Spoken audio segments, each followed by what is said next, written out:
Olá pessoal, bem-vindos a mais uma aula do projeto Cabeça na Nuvem. E nesta aula vamos ver sobre DynamoDB, que é um banco de dados NoSQL que foi desenvolvido pela equipe da AWS. Então é um banco de dados proprietário da Amazon. Essa é uma aula teórica que dará continuidade ao nosso módulo de banco de dados. Na sequência, faremos também um hands-on sobre o DynamoDB. Vamos então começar pelas principais características do DynamoDB. A primeira dela, e eu diria que uma das mais importantes, é que ele é um serviço fully managed. O que quer dizer que as principais características de arquitetura não são nossas preocupações, como alta disponibilidade, fazer manutenção de servidores, escalar servidores, ter uma escalabilidade, seja ela horizontal ou mesmo vertical, backups automáticos, entre outros benefícios de utilizar um serviço managed. E no caso do DynamoDB, ele ainda é fully managed, que são os casos de serviços serverless, onde nem vemos esses servidores operando por trás do serviço. No caso do RDS, por exemplo, nós definimos e vemos a nossa instância EC2 sendo provisionada e também conseguimos monitorar a utilização de CPUs, de memória e etc. Mas no caso do DynamoDB, não é uma preocupação que precisamos ter, pois ele é totalmente serverless. Ele é um serviço que é baseado em eventos. Então, qualquer evento que aconteça, ocorra no nosso DynamoDB, conseguimos disparar eventos como notificações por e-mail, chamadas de API, etc. Que é uma capacidade muito importante, que é extremamente usado no contexto serverless e em aplicações modernas. E por último, uma característica muito poderosa, que é a de escala horizontal do banco de dados, diferente do RDS, que só permite uma escala de forma vertical, ou seja, quando o nosso servidor está chegando no limite, nós temos que provisionar uma máquina maior para atender às nossas demandas de banco de dados. Ou então, no caso, por exemplo, de múltiplas leituras ou de aumento de leituras no nosso banco de dados, podemos usar ou provisionar novas instâncias como read réplicas. Porém, isso é uma forma custosa de atender a demanda da nossa aplicação, pois criamos mais instâncias do mesmo banco de dados apenas para atender mais volumes de leitura em nossa aplicação. Já o DynamoDB, por ser serverless e a sua escala ser horizontal, ele provisiona máquinas e as destrói de acordo com a necessidade ou utilização do banco, atendendo exatamente a capacidade necessária para a nossa aplicação. O DynamoDB vai funcionar muito bem para casos onde temos um alto volume de dados que precisa de leituras que escalem durante o ciclo de vida dessa aplicação, onde durante o período do dia, por exemplo, tenham 100 reads, 100 leituras, por exemplo, durante um horário, e em outro horário ele pode chegar a picos de 1000 ou 10.000 leituras por segundo. Ele escala isso de forma automática e sem necessidade de administrar servidores. Entrando um pouco mais nos detalhes das características do DynamoDB, ele é um serviço, como eu já disse, fully managed e de alta disponibilidade, pois por padrão ele é replicado em 3 AZs, ou 3 zonas de disponibilidade de sua região por padrão. O que é muito interessante, pois não precisamos monitorar servidores, pois a AWS garante que o nosso banco de dados estará sempre disponível e com dado replicado em 3 zonas de disponibilidade. Ele é um banco de dados NoSQL, não relacional, ou seja, eu não consigo fazer queries no meu banco de dados, fazendo inner joins, juntando os dados de diferentes tabelas. Para que eu faça isso, eu tenho que trazer esses dados de diferentes tabelas e trabalhar com o dado em memória ou no meu programa. Não é um recurso que o banco de dados possui, de agregar valores ou sumarizar, por exemplo, fazer um count, select count de algum campo específico, de alguns valores específicos do meu banco de dados, que é algo que tem por padrão em bancos de dados SQL. É um banco de dados que responde em casa de milissegundos, mesmo com trilhões de dados ou centenas de terabytes em seu storage. Ele é muito rápido e consistente em sua performance por padrão. Como ele escala de forma horizontal, as suas requests de forma genérica e sua média de requisições vai ter o mesmo tempo de resposta, pois não há concorrência de servidores para atendimento de reads ou writes. Ele é totalmente integrado com o IAM para segurança, autorização e administração de acesso às nossas tabelas e dados. E ele tem um baixo custo e auto-scaling capabilities. Isso é por padrão. Como ele escala de forma horizontal, ele tem uma elasticidade no atendimento de requisições. Ele faz com que atendemos sempre o que a nossa aplicação está demandando. Então, nunca temos servidores que estão lá provisionados sem atender o número de requests necessário. Ou, por exemplo, um grande servidor que está apenas com 10% da sua CPU sendo utilizada ou 10% de memória, pois ele escala de acordo com o número de requisições. Pois a nossa aplicação, em geral, tem picos de utilização em determinados horários ou dias da semana. Por exemplo, um e-commerce, ele pode ter um pico durante o dia, porém durante a madrugada ele tem uma utilização muito menor.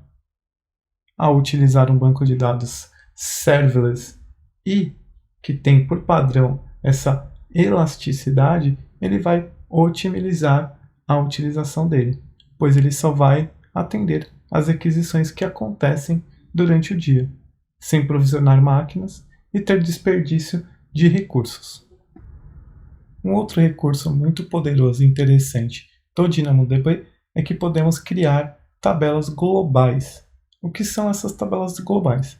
Ao definir ela, ao fazer inserção de registro em qualquer uma das regiões, ela é replicada para essa tabela global e também para as tabelas regionais. Ou seja, ele cria réplicas de uma tabela em diferentes regiões determinadas por você, totalmente parametrizado. E ele cuida dessa sincronização de dados em tempo real para você, sem nenhuma preocupação. Qualquer lugar que você faça essa inserção de dados, por trás ele vai fazer de forma assíncrona toda a réplica de dados para suas outras instâncias do DynamoDB. Por exemplo, vamos supor que você tem um serviço de streaming de filmes que está disponibilizando esse site, esse serviço no Brasil, nos Estados Unidos e na Europa.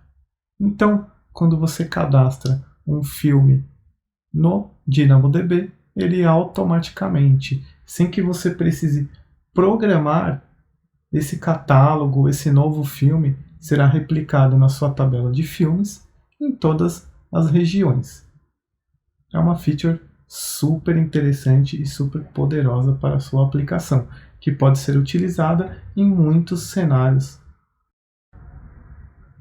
O DynamoDB, como já mencionei na aula inicial de banco de dados, ele é um banco de chave-valor. Ele não tem colunas como um banco de dados relacional.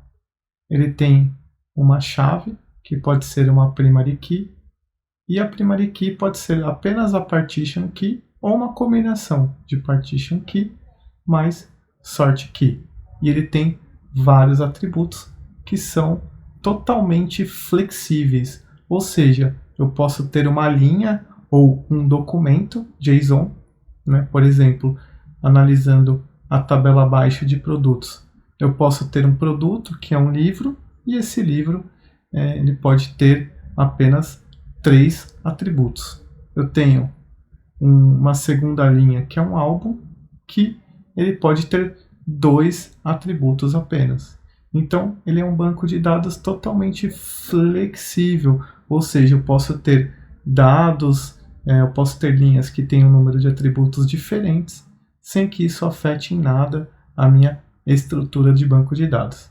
Eu acredito que no hands-on a gente vai conseguir entender um pouco mais sobre este conceito. Mas se você já tem um pouco de experiência em SQL, em banco de dados e desenvolvimento, o banco de dados Dynamo ele é schemaless. O que isso quer dizer? Ele não tem um esquema forte como um banco de dados SQL, que eu tenho todas as colunas e cada coluna tem um esquema pré-definido para aquele campo, que ele tem que respeitar aquele esquema ou aquele padrão de campo. Eu tenho isso totalmente flexível, o que é um requisito de muitas aplicações web e aplicações cloud, que na verdade acaba sendo um trade-off. Isso vai viabilizar ou vai flexibilizar alterações na linha do tempo em sua aplicação, o que não é tão fácil em um banco de dados SQL. Se você vai evoluir muito o seu banco de dados na linha do tempo, o Dynamo é uma boa opção.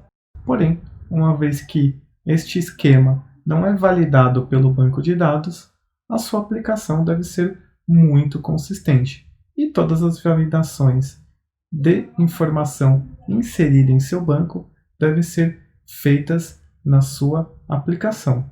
Ou seja, essas validações e o desenvolvimento se tornam um pouco mais complexo, pois você tem que tratar muito melhor o seu dado, coisa que o seu banco SQL poderia tratar para você. E para finalizar, queria apresentar uma feature que não é comum cair na prova do Practitioner, porém eu acho que é uma feature importante de se conhecer no Dynamo, pois vamos passar para o hands-on e, se caso vocês venham a fazer uma aplicação e utilizar, é uma feature super importante de conhecer e entender, que é o Consistent Read, ou a consistência da sua leitura de dados, que pode ser eventually consistent ou strongly consistent, ou consistência eventual ou forte. Uma leitura eventual, ele vai pegar de qualquer uma das 3 réplicas do banco e retornar para a sua aplicação, sem se preocupar qual é o dado mais recente. Como o banco ele precisa replicar nas 3 zonas de disponibilidade, você pode recuperar um dado que ainda não é o mais novo, que acabou de ser gravado. Isso num caso extremo, de você estar tentando ler um dado que acabou de ser atualizado, e você poderia pegar um dado que ainda não foi atualizado, pois ele não foi replicado ainda nas 3 zonas de disponibilidade. Por padrão, a configuração que vem no DynamoDB para qualquer tabela criada é de uma leitura eventual, pois esse é um caso difícil de acontecer. Mas se a sua aplicação faz muitas escritas no banco de dados e é muito importante que ela sempre pegue a versão do dado mais recente, e isso pode acontecer com frequência devido ao número de escritas e leituras consecutivas da sua aplicação, então você pode utilizar o Strong Consistent, ou uma leitura forte, que irá pegar o dado das 3 réplicas e garantir qual é o dado mais recente. Sendo assim, você nunca vai pegar um dado desatualizado. Lembrando que esse é um caso de milissegundos para a réplica, não um caso que demora 15 minutos ou meia hora para fazer a réplica desses dados. O importante é você entender que se ao mesmo tempo que você estiver gravando houver uma leitura, pode ser que você pegue um dado desatualizado ao ler na sua aplicação e que pode ser resolvido usando a leitura forte, mas que também terá um custo um pouco maior na sua configuração, porque ele vai, obviamente, ler as 3 réplicas e fazer a comparação dos dados. Como tem um custo computacional um pouco maior, esse custo final para você, como usuário e administrador do sistema, também será um pouco maior. Mas este cálculo ainda não é relevante no nível Practitioner. Ele será relevante apenas a partir do nível Associate. Bom, pessoal, chegamos ao fim de mais uma aula teórica do projeto Cabeça na Nuvem. Espero que vocês tenham gostado deste conteúdo. Na próxima aula vamos fazer um hands-on, entender um pouco mais sobre os conceitos apresentados nessa aula. No mais, gostaria de deixar um pedido aí de comentários, deixem o seu feedback aí sobre o que vocês estão achando sobre as aulas e também a sua curtida no vídeo. Muito obrigado!